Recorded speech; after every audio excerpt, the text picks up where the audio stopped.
Hello friends, welcome back to my channel SBN education. दोस्तों, आज हम डिस्कस करने जा रहे हैं क्लास 11th के होम साइंस के क्वेश्चन पेपर्स को, जिसमें हम आज इसके पार्ट 2 स्वास्थ्य रक्षा विज्ञान के क्वेश्चंस आंसर्स को डिस्कस करेंगे। इससे पहले हमने जो है दोस्तों शारीरिक क्रिया विज्ञान के जो है क्वेश्चन आंसर को अपनी वीडियो के फर्स्ट पार्ट में डिस्कस किया था। आज हम जो डिस्कस करने जा रहे हैं ये वीडियो का सेकंड पार्ट है, जिसमें हम स्वास्थ्य रक्षा के बारे में जानकारी जो है प्राप्त करेंगे उन क्वेश्चनों के बारे में जो कि इसके बहुविकल्पीय क्वेश्चन हैं। लगभग ये क्वेश्चन की जो संख्या है इस वीडियो में दोस्तों वो आपके 40 प्लस या नियर अबाउट आप 40 क्वेश्चन जो हैं इसमें हैं। और ये सारे क्वेश्चन मैं आपसे इसलिए डिस्कस कर रही हूँ क्योंकि ये सारे क्वेश्चन में से कुछ ऐसे क्वेश्चन हैं जो आपके कई बार एग्जाम्स में जो है आपके TGT PGT में आ चुके हैं।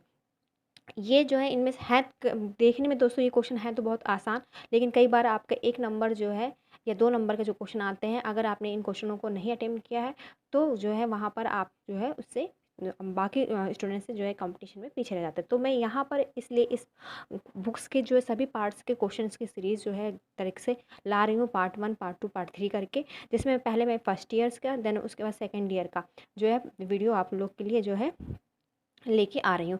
और इन वीडियोज़ में जो क्वेश्चंस हैं आपकी उस क्या कहते हैं होम साइंस की बुक्स के ही हैं। तो आप लोग वीडियो को दोस्तों पूरा देखिए। अगर वीडियो आपको पसंद आती है तो वीडियो को लाइक शेयर और चैनल को सब्सक्राइब करके बेल आइकन को प्रेस कर लीजिएगा, ताकि आने वाली जितनी भी वीडियोज़ है उसकी नोटिफिकेशन आपको टाइम टू टाइम मिलती रहे। तो चलिए वीडियो को स्टार्ट करते हैं। इससे वीडियो को स्टार्ट करने पहले से एक बात और आप लोग को मैं बता देती हूँ दोस्तों, जिन स्टूडेंट्स से मेरी वीडियो के पार्ट 1 को नहीं देखा वो जाके चैनल के प्लेलिस्ट में इसका पार्ट 1 यानी शारीरिक क्रिया विज्ञान को देख सकते हैं, क्लास 11th के भी और क्लास 12th के भी।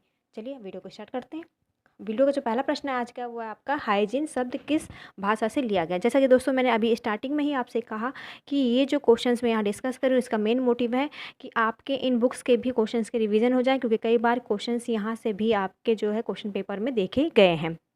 अब देखिए, जैसा पहला क्वेश्चन दे रखा हाइजीन शब्द किस भाषा से लिया गया। अभी पिछले बार के क्वेश्चंस में ही आपके जो है हाइजीन से एक क्वेश्चन जो है TGT के पेपर में था, जिसमें आपसे ये पूछा गया हाइजीन का अर्थ पूछा गया था, यानी कि वहाँ पर ये नहीं पूछा गया था ये किस भाषा से लिया गया है। तो जो कि हम अपनी क्लास 12th की बुक से है, तो वो हम वहाँ पर अगले पार्ट्स में अपना डिस्कस करेंगे। यहाँ पर तो अभी हम जानेंगे कि हाइजीन शब्द किस भाषा से लिया गया है।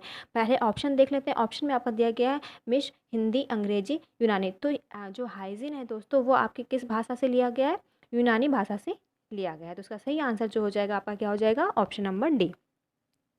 नेक्स्ट क्वेश्चन हमारा है, और इसके अलावा दोस्तों अगर आपको क्वेश्चन के आंसर आ रहे हैं तो आप कमेंट बॉक्स में आंसर भी करते हुए चल सकते हैं।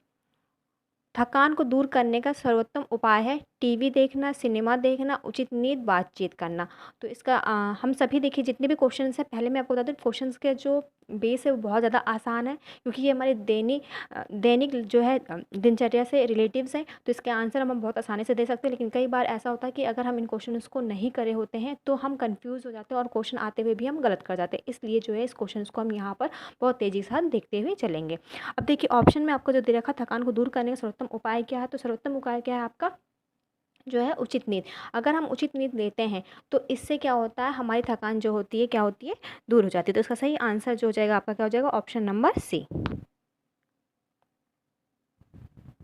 व्यक्तिगत स्वास्थ्य को बनाए रखने के लिए निम्न में से किस बात का ध्यान रखना आवश्यक है। विश्राम तथा निद्रा, व्यायाम करना, मादक वस्तुओं से बचाव, उपयुक्त साबित। तो देखिए, अगर ऑप्शन को आप देख रहे हैं तो इसमें जो व्यक्तिगत स्वास्थ्य को ध्यान रखने में महत्वपूर्ण आवश्यक बातें हैं वो आपका क्या, विश्राम तथा निद्रा भी है, व्यायाम भी है और मादक वस्तुओं से दूर रहना भी है। तो इसका आंसर जो सही हो जाएगा वो क्या हो जाएगा आपका, उपयुक्त सभी। पूर्ण स्वास्थ्य के लिए आवश्यक है शारीरिक रूप से स्वस्थ होना, मानसिक रूप से स्वस्थ होना, संवेगात्मक रूप से स्वस्थ होना, उपयुक्त सभी। तो हम सभी जानते हैं अगर हम पूर्ण स्वास्थ्य की बात कर रहे हैं तो हमारा शारीरिक, मानसिक या संवेगात्मक इन तीनों ही रूप से हमें स्वस्थ होना अनिवार्य होता है। तो इसका सही आंसर आपका क्या हो जाएगा, ऑप्शन नंबर डी, उपयुक्त सभी।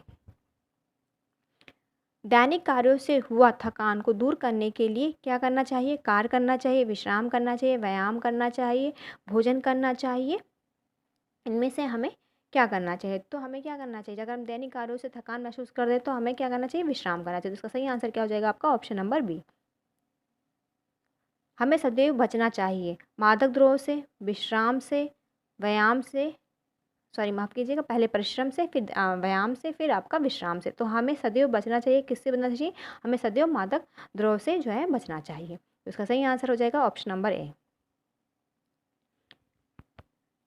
निम्न में से कौन सी घरेलू सफाई के प्रकार हैं? अब आपको यह बताना है कि इनमें से कौन सा घरेलू सफाई के प्रकार हैं। पहले हम ऑप्शन देखते हैं, दैनिक सफाई, साप्ताहिक सफाई, मासिक सफाई, उपयुक्त सभी। तो इसमें से जो घरेलू सफाई के प्रकार हैं वो आपके क्या हैं? उपयुक्त सभी हैं। इनमें से जो है क्या हो जाएंगे? सभी, क्योंकि दैनिक, साप्ताहिक और मासिक ये सभी तरह की सफाइयाँ हम जो है घरों में करते हैं। तो इसका सही आंसर हो जाएगा ऑप्शन नंबर डी। सफाई में काम आने वाले सामान हैं, झाड़ू, झाड़न, ब्रश, इनमें से कोई नहीं। तो यहाँ पर जो ऑप्शन दे रखा देखिए, आपका सफाई में झाड़ू भी काम आता है, झाड़न भी काम आता है और ब्रश भी काम आता है। तो यहाँ जो हो जाएगा आपका सही आंसर हो जाएगा उपयुक्त सभी।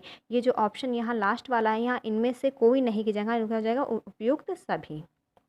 इसको सही कर लीजिए, यहाँ पर ये ऑप्शन आपका होना चाहिए उपयुक्त सभी। अगला क्वेश्चन हमारा है, सफाई करने के आधुनिक सामान हैं, वैक्यूम क्लीनर, कारपेट क्लीनर, बर्तन साफ करने की मशीन, उपयुक्त सभी। तो आधुनिक अगर हम बात कर रहे हैं तो आधुनिक क्या है आपकी सफाई के?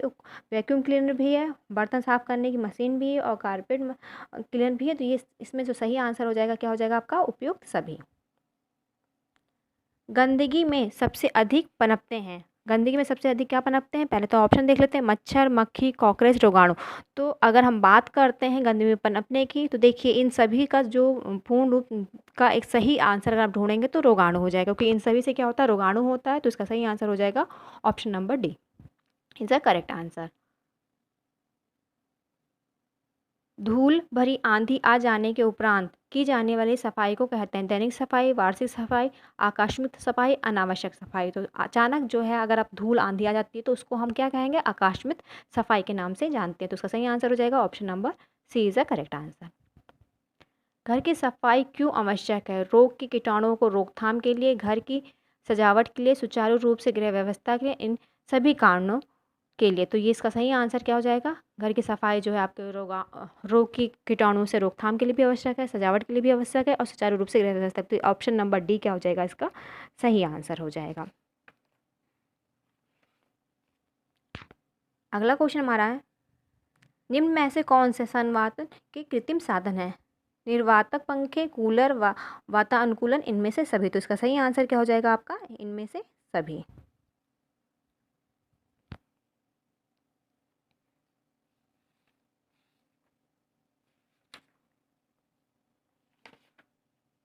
अगला क्वेश्चन देखते हैं क्या है। अगला क्वेश्चन है हमारा,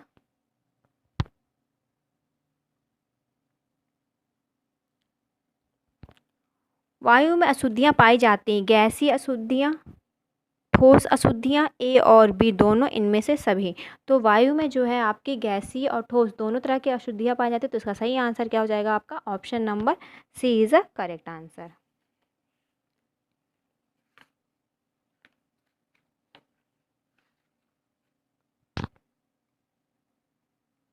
वायु शुद्ध होती है श्वसन क्रिया द्वारा, विभिन्न पदार्थों के जलने से, व्यावसायिक अशुद्धियों से, इनमें से सभी। तो देखिए यहाँ पर जो क्वेश्चन है वो आपका है वायु अशुद्ध होती है। तो इसका सही आंसर जो हो जाएगा क्या हो जाएगा? वायु हमारी श्वसन क्रिया द्वारा भी अशुद्ध होती है, विभिन्न पदार्थों के जलने से भी होती है और व्यावसायिक अशुद्धियों द्वारा होती है। तो इसका सही आंसर हो जाएगा option number D is the correct answer. वायु की अशुद्धियों से फैलने वाला रोग, तपेदिक, खांसी, जुकाम, उपयुक्त सभी। तो ये सारी चीज़ें जो हैं आपके वायु अशुद्धियों से फैलने वाले रोग में आएंगी। तो इसका सही आंसर क्या हो जाएगा आपका? Option number D is the correct answer. प्रकृति में ऑक्सीजन का संतुलन बनाए रखते हैं मनुष्य, कीट, पतंगे, वन जीव, जंतु, पेड़ पौधे। तो जो संतुलन बनाए रखने का काम करता है ऑक्सीजन का, वो कौन करता है? हमारा पेड़ पौधे करते हैं। तो इसका सही आंसर हो जाएगा आपका option number D is the correct answer. वायु में मुख्य निष्क्रिय गैस है nitrogen, oxygen, ozone, carbon dioxide. अगर निष्क्रिय गैस की बात करते हैं तो आपकी क्या हो जाएगी? इसमें आपकी हो जाएगी nitrogen. Option number A is the correct answer. कमरे में उत्तम संवातन व्यवस्था के लिए आवश्यक है दरवाजे, खिड़कियां, रोशनदान, पारगामी व्यवस्था। तो कमरे में उत्तम संवातन के लिए जो है आपके ये जो है क्या हो जाएगा? पारगामी व्यवस्था जो है क्या है? आवश्यक होती है। तो इसका सही आंसर हो जाएगा आपका ऑप्शन नंबर डी। कूड़े कचरे का विसर्जन किया जाता है? जलाकर, जल प्रवाह में डालकर, खाद बनाकर, उपयुक्त सभी। तो इसमें सही आंसर क्या हो जाएगा? जो कूड़े कचरे का विसर्जन है हम क्या करते हैं? सभी तरीके से करते हैं। जलाकर भी करते हैं, जल प्रवाह में डालकर भी करते हैं और खाद बनाकर भी करते हैं। तो इसका सही आंसर हो जाएगा आपका उपयुक्त सभी। घरेलू मल विसर्जन की विधि है? मल उठाकर ले जाने की विधि, संडास विधि या सेप्टिक टैंक विधि, इनमें से सभी। तो इसका सही आंसर क्या हो जाएगा आपका? उपयुक्त यानी इनमें से सभी। Option number D is the correct answer. गोबर का सर्वोत्तम वैज्ञानिक उपयोग क्या है? कंडे बनाना, कच्चे घर को लीपना, गड्ढा, ये हो जाएगा आपका गड्ढों में भर देना, बायोगैस बनाना। तो इसका सही आंसर क्या हो जाएगा? गोबर का सर्वोत्तम वैज्ञानिक उपाय की अगर हम बात करें तो वो हो जाएगा आपका बायोगैस बनाना। ऑप्शन नंबर डी का इसका सही आंसर है। घर का कूड़ा करकट डालना चाहिए घर के किसी कोने में, कूड़ेदान में, गली में, पड़ोसियों के घर में? तो हम सभी जानते हैं भाई कूड़ादान कहाँ डालना चाहिए? कूड़ेदान में डालना चाहिए। घर घर से मक्खियों को भगाने के लिए प्रयोग किया जाता है? DDT, गंधक या फिर फिल्ट एल्ड्रीन? तो इसका सही आंसर हो जाएगा आपका फिल्ट। ऑप्शन नंबर सी क्या है इसका करेक्ट आंसर? मक्खियों को भगाने के लिए हम फिल्ट का उपयोग करते हैं। सुलभ से क्या आशय है? यह एक यंत्र है, यह एक प्रकार का शौचालय है, यह एक ट्रेडमार्क है या फिर अस्पष्ट है? तो सुलभ का जो आशय है वो क्या है आपका? यह एक प्रकार का क्या है? शौचालय। तो उसका सही आंसर हो जाएगा आपका option number B is the correct answer. मलमूत्र निस्तरण की विधि है? गड्ढों में ढककर, खाद बनाकर, भस्म करके या उपयुक्त सभी? तो इसका सही आंसर हो जाएगा आपका उपयुक्त सभी। Option number D is the correct answer. आसवन विधि द्वारा शुद्ध किए गए जल का नाम है? प्राकृतिक जल, मृदुल जल, अशुद्ध जल, कठोर जल? तो आसवन विधि द्वारा शुद्ध किए जल का क्या नाम है आपका? अशुद्ध जल। ऑप्शन नंबर सी क्या है इसका करेक्ट आंसर है।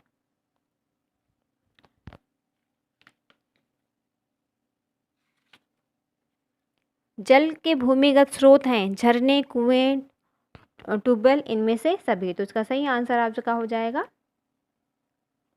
इनमें से सभी। ये सब क्या है आपके भूमिगत स्रोत हैं जल के। पोटेशियम परमैंगनेट का प्रयोग किया जाता है जल को शुद्ध करने के लिए, जल को अशुद्ध करने के लिए, ए और बी दोनों, इनमें से कोई नहीं। तो पोटेशियम परमैंगनेट का प्रयोग किस लिए किया जाता है आपका? ये किया जाता है आपके जल को शुद्ध करने के लिए। ऑप्शन नंबर ए क्या है इसका करेक्ट आंसर है। देखिए आपकी बुक्स में जो है वहाँ पर ए और बी दोनों दिया, तो कंफ्यूज मत हो जाइए। पोटेशियम परमैंगनेट का जो यूज़ है वो आपको जल को शुद्ध करने के लिए किया जाता है। इसका सही आंसर हो जाएगा option number A is the correct answer. दूषित जल को शुद्ध करने के भौतिक साधन है? उबाल कर, आसवन द्वारा, ए और बी दोनों, इनमें से कोई नहीं। तो जल को शुद्ध करने की जो है आपकी ये दोनों ही विधियां हैं, जल को उबाल कर और उसका आसवन करके। तो इसका सही आंसर हो जाएगा option number C is the correct answer. जल को शुद्ध करने का रासायनिक साधन क्या है? क्लोरीन, लाल दवा, कॉपर सल्फेट, इनमें से सभी? तो इसको रासायनिक अगर हम विधि की बात करते हैं तो आपका क्लोरीन भी है, लाल दवा भी है और कॉपर सल्फेट भी, तो इनमें से सभी इसका आंसर हो जाएगा। ऑप्शन नंबर डी क्या होगा करेक्ट आंसर होगा। जल की उपयोगिता है? जल भोजन को पकाने में सहायक है, जल शरीर के तापक्रम को नियंत्रित करता है, ए और बी दोनों, इनमें से कोई नहीं। तो इसका सही आंसर हो जाएगा हम भाई जल क्या है? जल का हम प्रयोग भोजन पकाने में भी करते हैं और जल हमारे तापक्रम को भी क्या करता है? नियंत्रित। तो सही आंसर क्या हो जाएगा आपका? Option number C is the correct answer. अगला क्वेश्चन है, व्यक्तिगत स्वास्थ्य तथा जन स्वास्थ्य का संबंध है? कोई संबंध नहीं है, व्यक्तिगत स्वास्थ्य ही महत्वपूर्ण है, दोनों में घनिष्ठ संबंध है, जन स्वास्थ्य ही महत्वपूर्ण है। तो इसका सही आंसर हो जाएगा दोनों में घनिष्ठ संबंध है। Option number C is the correct answer. व्यक्ति के समाज के प्रति कर्तव्य है? हर प्रकार की सफाई का ध्यान रखें, संक्रमण रोगों की रोकथाम में सहयोग दें, सार्वजनिक स्थानों पर धूम्रपान ना करें, उपयुक्त सभी कर्तव्य। तो इसका सही आंसर क्या हो जाएगा आपका? उपयुक्त सभी कर्तव्य।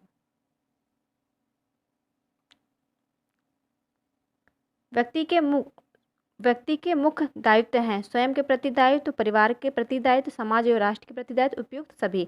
तो इसका जो सही आंसर हो जाएगा आपका उपयुक्त। व्यक्ति का जो दायित्व होता है वो स्वयं के प्रति भी होता है, परिवार के प्रति भी होता है और समाज और राष्ट्र के प्रति भी होता है। तो इसका सही आंसर हो जाएगा आपका ऑप्शन नंबर डी, उपयुक्त सभी।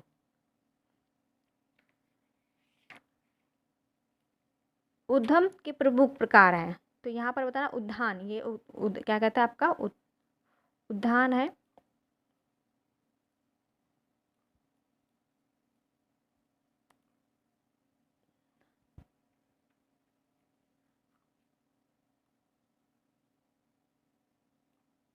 उद्यान के जो है आपके सही प्रकार, ये धा है आपका के प्रकार है। तो जनता उद्यान, चिकित्सालय, या फिर पाठशाला उद्यान, या फिर इनमें से सभी। तो इसका सही आंसर हो जाएगा आपका इनमें से सभी। उद्यान के प्रकार के आपके जनता उद्यान भी, चिकित्सालय भी, पाठशाला उद्यान भी है, तो ये सभी जो है इसके क्या हो जाएंगे, प्रकार हो जाएंगे। तो इसका सही आंसर हो जाएगा आपका option number D is the correct answer. वनों का क्या महत्व है? प्राकृतिक संतुलन बनाने में सहायक है, औषधीय लकड़ी तथा अन्य सामग्रियों के स्रोत हैं, वर्षा को आकृष्ट करते हैं तथा बाढ़ नियंत्रण में सहायक है, उपयुक्त सभी हैं। तो देखिए जो वन होते हैं वो क्या है, आपके प्राकृतिक संतुलन को बनाए रखते हैं, औषधीय लकड़ी तथा अन्य सामग्रियों के स्रोत भी हैं, और वर्षा को आकृष्ट करते हैं या बाढ़ नियंत्रण को भी सहायक करते हैं। तो इसका सही आंसर क्या हो जाएगा आपका option number D is the correct, उपयुक्त सभी महत्व। उद्यानों की उपयोगिता है, बच्चों का मनोरंजन करना, सभी आयु के लोगों का व्यायाम स्थल, सभी को टहलने की सुविधा प्राप्त होना, इनमें से सभी। तो इसका सही आंसर क्या हो जाएगा आपका इनमें से सभी। जो उद्यान होते हैं यानी कि बगीचे होते हैं, उनका क्या प्रयोग है, बच्चों के मनोरंजन के लिए भी है, सभी आयु वर्ग के लिए व्यायाम का स्थान भी है, और टहलने के लिए सुविधा भी देता है। तो इसका सही आंसर हो जाएगा आपका option number D is the correct answer. अगला क्वेश्चन है, व्यायाम करने से मांसपेशियां कैसी होती हैं? फुर्तीलापन, कमजोर, दुर्बल, या इनमें से कोई नहीं। तो क्या होता है, व्यायाम करने से जो मांसपेशियां होती हैं वो कैसी होती हैं आपकी, यहाँ फुर्तीलापन की जगह पर आप कर लीजिए मजबूत, क्योंकि जो आपका सही वर्ड्स होगा वो क्या हो जाएगा आपका मजबूत हो जाएगा। तो इसका सही आंसर क्या हो जाएगा आपका option A is a correct answer. व्यायाम करने से शरीर में क्या आता है? फुर्तीलापन, कमजोरी, थकान, इनमें से कोई नहीं। तो व्यायाम करने से हमारे शरीर में क्या आता है? फुर्तीलापन आता है। तो इसका सही आंसर हो जाएगा option number A is the correct answer. व्यायाम के क्या लाभ हैं? भूख लगना, रक्त प्रवाह की गति में वृद्धि, पसीना अधिक निकलता है, उपयुक्त सभी। तो व्यायाम करने से देखिए भूख भी अधिक लगती है, रक्त प्रवाह भी जो है हमारा क्या होता है सही तरीके से होता है, उसमें वृद्धि होती है यानी कहने का मतलब, और पसीना भी अधिक निकलता है। तो इसका सही आंसर हो जाएगा आपका उपयुक्त सभी, option number D is the correct answer.